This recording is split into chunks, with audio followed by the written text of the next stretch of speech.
दोस्तों, नवंबर 1987 की यह बात है। दरअसल एक आदमी था। वह अपने ही पास में एक गांव लगता था, गुड़ीसराय। और उस गांव में वह आदमी जाता था। एक तांत्रिक से मिलने उस गांव में वह जाया करता था। और उस तांत्रिक हाथ जोड़ते हुए कहता है कि बाबा, कुछ ऐसा उपाय करो जिससे कि मेरे पुत्र रतन की प्राप्ति हो जाए। और यह बात सुनकर तांत्रिक कुछ समय के लिए तो चुप हो जाता है। और फिर जैसे ही उस तांत्रिक की चुप्पी टूटती है तो वह कहता है कि मैं तुम्हें कुछ ऐसा बताऊंगा, अगर तुम यह काम कर दोगे तो यह काम तुमने कर दिया तो तुम्हें पुत्र रत्न की प्राप्ति हो जाएगी। अगर नहीं किया तो बहुत मुश्किल है तुम्हारे लिए, तो तुम्हारे तो पुत्र रत्न की प्राप्ति नहीं होगी। फिर वह व्यक्ति बोलता है उस तांत्रिक से कि महाराज जी, मुझे कुछ भी करना पड़े, आप सिर्फ मुझे बता दीजिए, लेकिन मेरे पुत्र रतन ही होना चाहिए। तो वह तांत्रिक उस व्यक्ति से कहता है कि तुम्हें एक कन्या का वध करना होगा, और उस कन्या का वध करने के बाद देखना तुम्हारी जो अगली संतान होगी वह पुत्र की ही होगी। वह व्यक्ति सोचता है और सोचते सोचते उस व्यक्ति में समय लगभग 4 महीने का समय बीत जाता है। और वह यह तलाश करता है कि आखिरकार क्या करे। और वह सोचता है कि वह किस कन्या की बलि दे। यह सोचते सोचते 4 महीने गुजर जाते हैं। और इसी बीच उस व्यक्ति ने एक नहीं बल्कि 6 कन्याओं का वध कर दिया था। और फिर जहां जहां इस घटना का सूचना तंत्र पहुंचता है वहां वहां तक यह कहानी वाकई में ही एक बहुत चर्चित कहानी हो जाती है। दरअसल जो ये मैं कहानी सुनाने जा रही हूँ, यह कहानी साल 2025 से लगभग 37 साल पुरानी कहानी है। और जिसका सुनकर आप भी सोचने पर मजबूर हो जाएंगे, आपको भी इसके ऊपर विश्वास नहीं होगा। नमस्कार, राधे राधे, जय श्री कृष्णा। दोस्तों, मैं पूजा आज जो आपको सच्ची घटना सुनाने जा रही हूँ, यह सच्ची घटना है मध्य प्रदेश की। और मध्य प्रदेश का ही एक जिला लगता है डिंडोरी, और डिंडोरी का ही एक थाना क्षेत्र लगता है शाहपुरा। दरअसल शाहपुरा से लगभग 6 मीटर दूर एक गांव लगता है गुठली। और गुठली में यह बात है 27 फरवरी 1988 के दोपहर के लगभग 2-2:30 बजे के बीच की बात है। एक व्यक्ति होता है भान सिंह, और वह एक घर में जाता है। और उस घर में एक महिला होती है। वही महिला अपनी बेटी को, 3 साल की बेटी है, उसको वह दूध पिला रही थी। और वह महिला दूध पिलाती है तो वह भान सिंह उसके पास जाता है। उसे कहता है कि ये बेटी तो मेरी गोद में दे दो, इसे तो मैं ले लूंगा। और फिर माँ थी, वह उसे उसकी आंखों को देखकर कहा कि मैं मेरी बेटी तुम्हें नहीं दूंगी। और इसी बीच उन दोनों के बीच में आपस में बातें होना शुरू हो जाती हैं, और दोनों में कहा सुनी शुरू हो जाती है। और फिर जो ये भान सिंह था, यह अपनी जो पत्नी ही चीताबाई, उसको यह अभद्र व्यवहार करता है उसके साथ। उसको भद्दी भद्दी गालियां देना शुरू करता है और उसके साथ हाथापाई पर उतर आता है। और फिर इनके बीच में हाथापाई इतनी बढ़ जाती है कि जो इसकी बेटी थी 3 साल की, जिसका नाम राजू था, उसको यह पकड़ता है और उसको इतनी जोर से यह मारता है पटक पटक कर, जिससे कि जो इसकी पत्नी थी चीताबाई, वह भी छुप जाती है।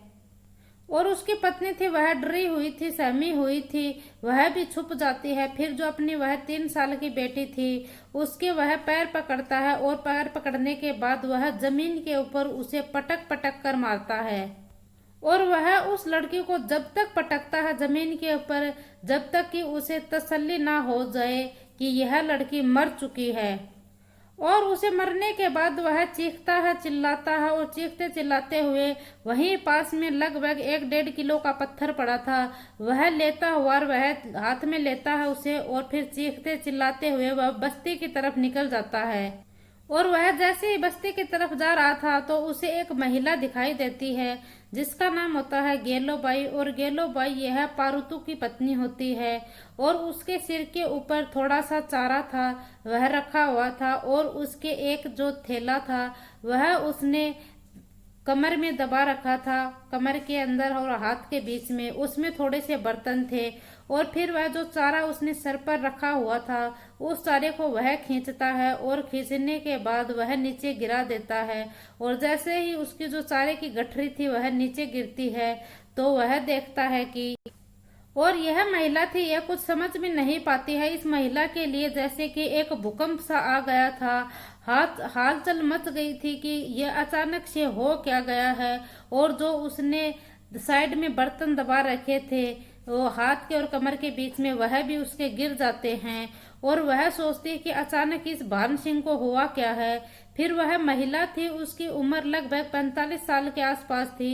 वह जो भान सिंह था वह उस महिला का जो चारा था सिर पर वह नीचे गिरा देता है। गिराने के बाद जो महिला की चोटी है वह चोटी पकड़कर उसको इधर से उधर घुमाता है और खींचते हुए चोटी को, और उसकी चोटी को पकड़कर वह इधर उधर घुमाता हुआ उसके हाथ में जो पत्थर था उस पत्थर को वह बहुत तेजी से उस महिला के सिर के ऊपर बहुत धमाकेदार वार से उसके सिर के ऊपर मारता है। और नॉन स्टॉप की तरह वह उस पत्थर को उसके सिर के ऊपर मारता ही जाता है। और वह यह पत्थर उसके सिर पर जब तक मारता है तब तक कि जो ये हेलोबाई थी इसकी मौत न हो जाए।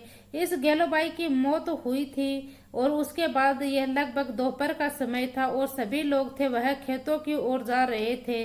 ज्यादातर लोग तो खेतों की ओर ही जा रहे थे और कुछ लोग घरों में सोए हुए थे क्योंकि दोपहर का समय था। ज्यादा लोगों को इस मामले का पता भी नहीं चला था। फिर ये जैसे आगे बढ़ता है तो इसको एक 35 साल की महिला और मिलती है जिसका नाम सखी होता है और उसके पति का नाम लार सिंह होता है। और यह महिला गर्भवती भी होती है और उसके साथ जो ये भान सिंह करता है यह इस जो गेलोबाई थी इससे भी इसके साथ भयानक करता है वह। और उसकी भी यह चोटी पकड़ता है। चोटी पकड़कर पहले तो उसे उधर से उधर घुमाता है और फिर पहले तो उसके सिर पर वारता है और पेट के ऊपर, क्यों वह प्रेग्नेंट थी इसी वजह से वह उसके पेट के ऊपर भी बार बार उसी पत्थर से वार करता है। और उसके सिर पर 9 इंच यानी कि 6 इंच और 9 इंच लंबा एक घाव हो जाता है और उसके पेट के ऊपर 8 इंच लंबा और 8 इंच चौड़ा वह पेट भी फट जाता है उसका। और जो उस महिला के पेट में पल रहा शिशु था वह भी मौके पर दम तोड़ देता है और ये जो महिला थी यह भी मौके के ऊपर दम तोड़ देती है। और ये भान सिंह था, इसके अंदर की हीनता थी और इसके अंदर का जो गुस्सा था वह अभी तक भी शांत नहीं हो रहा था। वह उतावला ही था उसका। और आगे जब कदम बढ़ते हैं तो आगे बढ़ता है तो उसे एक विष्णु नाम का व्यक्ति है वह अपनी भैंस को लेते हुए उसे आता दिखाई देता है। तो फिर इस भान सिंह ने उसकी भैंस को पकड़ा और भैंस को पकड़ने के बाद वह उसी तरह उसके सर के ऊपर भी पत्थर से वार करता है जैसे कि उसने राजो के और गेलोबाई को मारा था और सखी सबिया को भी इसने मारा था। और विष्णु इस बीच में बचाव भी कर रहा था कि आखिरकार तुम इस भैंस को क्यों मार रहा है और मेरी भैंस को छोड़ो। लेकिन वह विष्णु की बात सुनने को तैयार ही नहीं था। वह उस भैंस को जब तक मारता है तब तक कि वह भैंस भी उस मौके के ऊपर दम नहीं तोड़ देती। और फिर विष्णु को ऐसा लगा कि यह अभी तो मेरी भैंस को ही मार रहा है और ये मेरे ऊपर भी हमला कर सकता है। फिर विष्णु चीखने लगता है, चिल्लाने लगता है और इसी बीच यह विष्णु के ऊपर भी हमला कर देता है। फिर गांव वाले लोग आखिरकार दौड़ दौड़ कर उसके पास आना शुरू हो जाते हैं और फिर गांव के लोग वह देखते हैं कि इसमें जो क्रूरता है वह बहुत ज्यादा आ गई है। यह व्यक्ति के अब बस की बात नहीं है, अब तो इसे पकड़ना ही जरूरी है। लेकिन वह जैसे ही मौका पाते ही वह गांव में जंगल की तरफ भागने लगता है और फिर गांव वाले हैं वह लकड़ी डंडे लेकर उसके पीछे होते हैं और फिर उस व्यक्ति को पकड़ लेते हैं। पकड़ने के बाद उस व्यक्ति के हाथ पैर बांध दिए जाते हैं और बांधने के बाद इसे एक कमरे में बंद कर दिया जाता है। फिर गांव का ही एक व्यक्ति होता है संभार सिंह और इस गांव का गुठली का, और वह भागते हुए वह शाहपुर 6 किलोमीटर दूर पुलिस स्टेशन है और उस पुलिस स्टेशन में पहुंच जाता है। और यह पुलिस स्टेशन में जाकर बोलता है कि साहब जल्दी से जल्दी मेरे गांव में चलो और जो मेरा गांव है गुठली उस गांव में चलो। वहां पर एक व्यक्ति है, उसके सामने जो भी आता है, व्यक्ति हो, इंसान हो या कोई जानवर हो, वह सभी को मारता है और उसे तब तक मारता है जब तक कि वह दम ना तोड़ दे। और फिर तुरंत पुलिस है वह पहुंचती है उसके साथ। और पुलिस आने के बाद वह देखती है कि 3 साल की जो राजू थी उसकी पटक पटक कर इसने हत्या की थी। एक गेलोबाई थी जिसकी उम्र लगभग 45 साल थी, जिसको भी बुरी तरह से इसने पत्थर से पीट पीट कर हत्या कर दी। और एक सखिया होती है जिसकी उम्र लगभग 35 साल होती है, वह पेट से भी थी और उसके गर्भ में बच्चा भी पल रहा था। उसके बच्चे की और उसकी दोनों की हत्या हो जाती है, उसका पेट भी फट जाता है और उसके चेहरे पर भी बुरी तरह से घाव पड़ जाते हैं। और फिर आगे मिला था जो विष्णु की जो भैंस थी वह तो मर चुकी थी, लेकिन विष्णु को अभी इलाज की जरूरत थी और विष्णु था वह तड़प रहा था। और यह उस समय की बात है लगभग 37 साल पहले की। उस समय नहीं तो इतने हॉस्पिटल थे और न ही इतने संसाधनों की सुविधा थी, और फिर भी उसे हॉस्पिटल लेकर जाया जाता है। हॉस्पिटल में ले जाने के बाद वह लगभग 24 घंटे भी नहीं जीता है, उससे पहले ही वह दम तोड़ देता है। और फिर 4 अलग अलग लोगों ने जो इस भान सिंह के खिलाफ थी वह एफआईआर दर्ज करवाई थी। और भान सिंह की स्वयं की जो पत्नी थी उसने भी इसके ऊपर एफआईआर दर्ज कराई थी। और जो गेलोबाई के परिवार वाले हैं, सखिया के परिवार वाले हैं और विष्णु के परिवार वाले हैं, वह भी इसकी जो एफआईआर दर्ज करवाई थी। और फिर एफआईआर दर्ज किया जाता है। मुकदमा दर्ज करने के बाद जो कहानी सामने आई थी वह बहुत ही अजीबो गरीबो कहानी सामने आई थी। जो ये भान सिंह था, जो इसकी पत्नी थी छाती बाई, और भान सिंह की पत्नी का पहला बच्चा बेटी होती है। इसको पहली बेटी थी, दूसरी बेटी थी, तीसरी बेटी थी, चौथी बेटी थी, पांचवी बेटी थी, ऐसे कर कर लगातार इसके 7 बेटियां थी।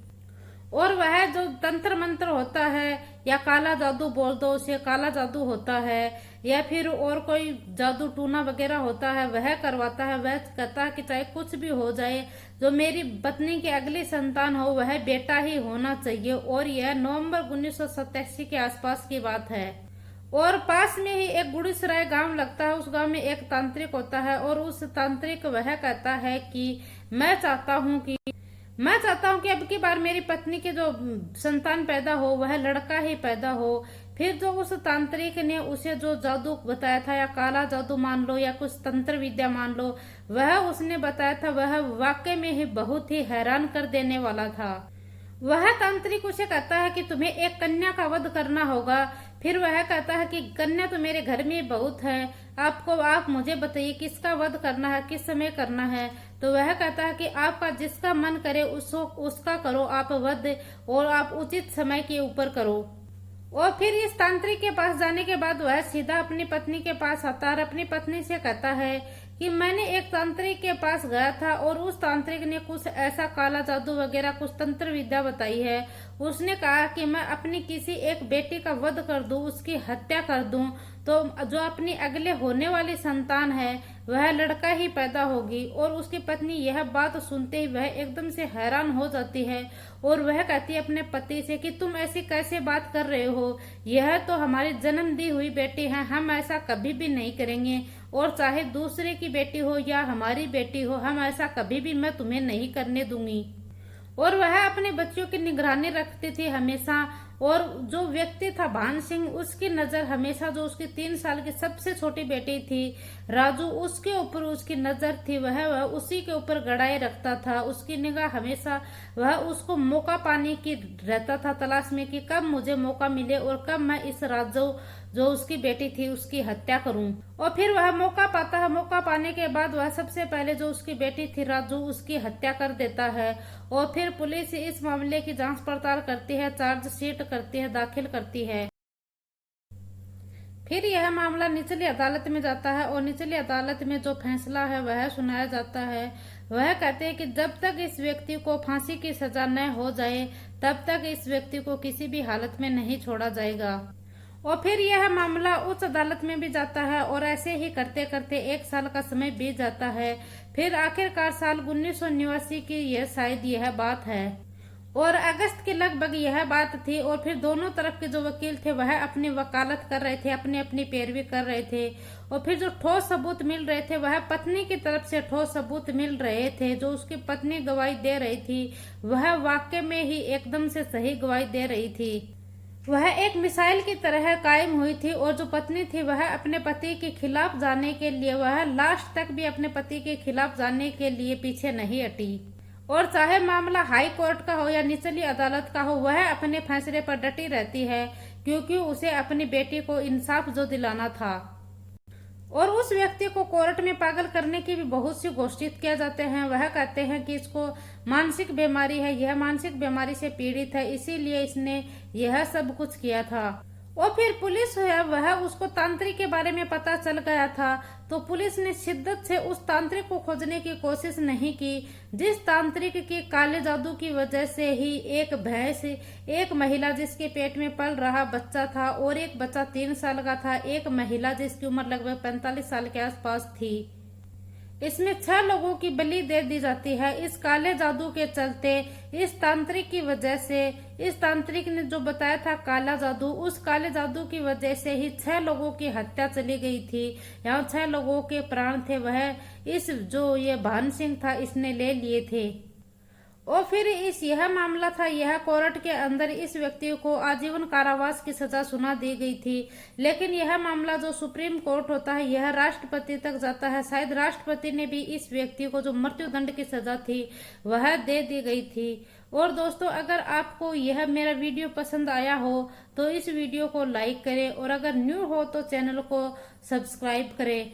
और मेरी इस घटना को सुनाने का उद्देश्य किसी को दिल को ठेस पहुंचाना नहीं है, किसी को परेशान करना नहीं है, बल्कि आपको जागरूक करना है, सचेत करना है। जय हिंद, जय भारत।